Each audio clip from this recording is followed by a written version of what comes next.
বান্টির বাবা বান্টিকে মেরে একদিন ঘর থেকে বের করে দিল, কারণ তারা অনেক গরিব ছিল, বান্টিকে খাওয়াতে পারতো না।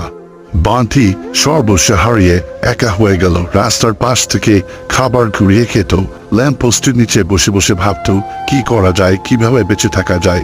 বান্টিকে এক নিঃসন্তান বাবা তার বাড়িতে নিয়ে গেল এবং বান্টিকে নিজের সন্তানের মতো করে যত্ন করে বড় করতে শুরু করল।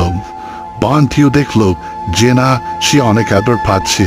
সেই বাবা তাকে বিভিন্ন ধরনের পোশাক কিনে দিত এবং স্কুলে ভর্তি করিয়ে দিল।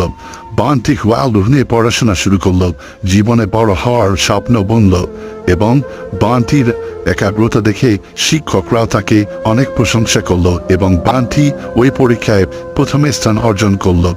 বান্টির এই সাফল্যের জন্য তার বাবাকে স্কুল থেকে পুরস্কার দেয়া হলো এবং বান্টিকে কি ট্রফি দেয়া হলো। প্লিজ সাবস্ক্রাইব করুন।